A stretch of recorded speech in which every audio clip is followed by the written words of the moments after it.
भारत और पाकिस्तान में कोई युद्ध नहीं हो रहा था। वो तो भारत जो पाकिस्तान आतंकवादी गतिविधियां प्रोत्साहित करता है उसके लिए उनको सज़ा दे रहा था। कोई युद्ध नहीं था, पर जो एक सीज़ फायर हुआ है पाकिस्तान को उसकी पालना करनी चाहिए। और ये आतंकवाद जो पाकिस्तान प्रोत्साहित करता रहा है जिसके कारण भारत को ये कार्रवाई करनी पड़ी, पाकिस्तान को उन सब चीज़ों से बाज आने की ज़रूरत है। जो कल शाम को 5 बजे राष्ट्रपति डोनाल्ड ट्रंप ने घोषणा की सीज़ फायर की, वैसे तो युद्ध विराम गलत शब्द है क्योंकि भारत और पाकिस्तान में कोई युद्ध नहीं हो रहा था। वो तो भारत जो पाकिस्तान आतंकवादी गतिविधियां प्रोत्साहित करता है उसके लिए उनको सज़ा दे रहा था। और इसलिए अब दो चीज़ ज़रूरी है कि जो फैसला हुआ है उस फैसले की पालना पाकिस्तान की तरफ से होनी चाहिए। और ये जो आतंकवाद वो प्रोत्साहित करते रहे हैं भारत के खिलाफ, वो आतंकवाद का प्रोत्साहन रोकने की ज़रूरत है। हाँ सर, वहीं दूसरी तरीके से एक और भी चीज़ आज उनके द्वारा कही गई, जो कश्मीर का मसला है उसको भी सुलझाने की बात की, बीच में इंटरवेन। जब शुरू से ही इंडिया का स्टैंड रहा है कि पाकिस्तान और इंडिया के बीच में कश्मीर के मसले को लिए कोई भी इंटरवीन ना करे, पर उसके बीच में भी हम कह सकते हैं अमेरिका आता हुआ नजर आया। उस पर क्या कहेंगे? देखिए, जो वास्तविकता ये है कि सन 1990 से लेकर जब भी भारत और पाकिस्तान के बीच तनाव बढ़ा है तो बाहरी मुल्कों की मध्यस्थता हुई है।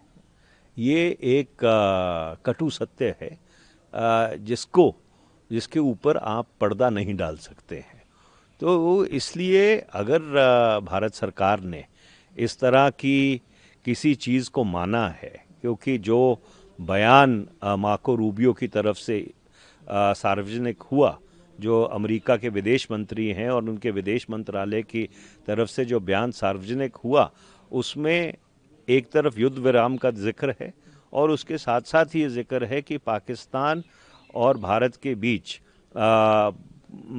एक व्यापक बातचीत कई मुद्दों के ऊपर एक सांझी जगह पे होगी। तो इसका क्या मतलब है कि ये जो सीज़ फायर हुआ है, जो युद्ध विराम हुआ है, वो कंडीशनल है कि इस बातचीत के ऊपर ये सारे जो चीज़ें हैं इसके ऊपर एक विस्तृत जानकारी के लिए ये बहुत ज़रूरी है कि एक विशेष सत्र संसद का बुलाया जाए। हाँ सर, आपको लगता है कि शायद पाकिस्तान की तरफ से कल न्यूक्लियर लेकर एक मीटिंग की जा रही थी, कहीं ना कहीं अमेरिका में ये बात कही गई कि हम न्यूक्लियर इस्तेमाल करेंगे, एक न्यूक्लियर बॉम्ब का थ्रेट दिखा के कहीं ना कहीं मीडिएट करने को कहा गया? ये देखिए, ऐसा है कि जहाँ तक न्यूक्लियर का सवाल है उसके ऊपर स्पेकुलेशन नहीं करनी चाहिए, ऐसा सवाल पूछना भी नहीं चाहिए, ऐसा सवाल पूछना भी गलत है। ये चीज़ें बहुत संवेदनशील होती हैं और इनके ऊपर सार्वजनिक तौर पर इस तरह से अटकलें लगाना ये बिल्कुल गलत बात है। और इसलिए जो युद्ध विराम हुआ है, जैसे मैंने पहले कहा, कोई युद्ध नहीं था, पर जो एक सीज़ फायर हुआ है पाकिस्तान को उसकी पालना करनी चाहिए। और ये आतंकवाद जो पाकिस्तान प्रोत्साहित करता रहा है जिसके कारण भारत को ये कार्रवाई करनी पड़ी, पाकिस्तान को उन सब चीज़ों से बाज आने की ज़रूरत है।